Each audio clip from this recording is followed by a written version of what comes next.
Morning, Andrew. A couple of highlights spring to mind. Firstly, we had a PCS board meeting the other day, and amongst other things, the board agrees our green plan.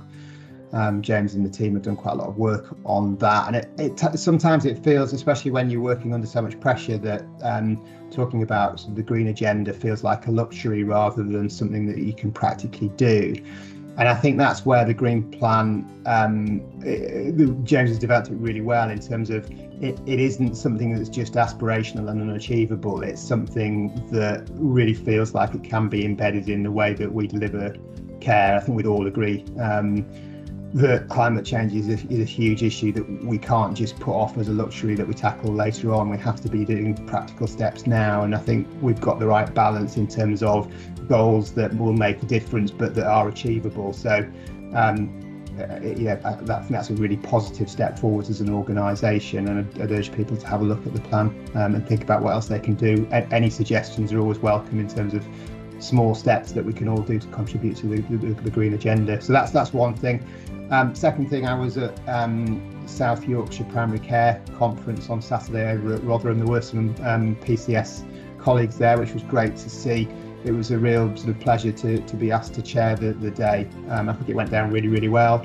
Some really good quality education. Over 100 delegates there.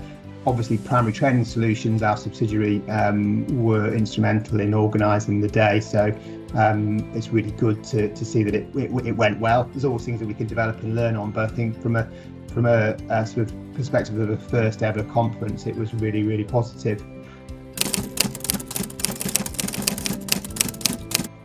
I'm conscious one of the values is being ambitious, and I have to say that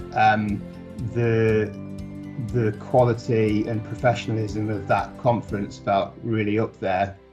So I think Gary, Natalie and Mark from Primary Training Solutions, and also Claudia from PCS, I think they've all demonstrated that as a value. They've sort of set a really ambitious sort of agenda to get a good quality learning event, and hopefully it's gone down well with colleagues.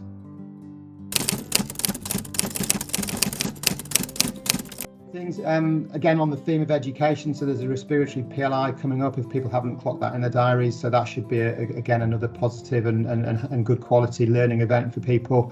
And then the second thing, getting out to teams and sort of seeing people on the ground. We all work sort of in isolation, so I really enjoy getting out and speaking to people and not necessarily turning up to team meetings with any specific agenda to talk about, but always happy to talk about our sort of strategic direction and stuff that's going on in my world as chief exec, but also to hear from people on the ground about how it feels to them. I know, as I say all the time, it's challenging and we work under a huge amount of pressure, but there's also some really good stuff going on, and so just getting out and talking to people. So I'll look forward to that as and when those I get out to the different teams.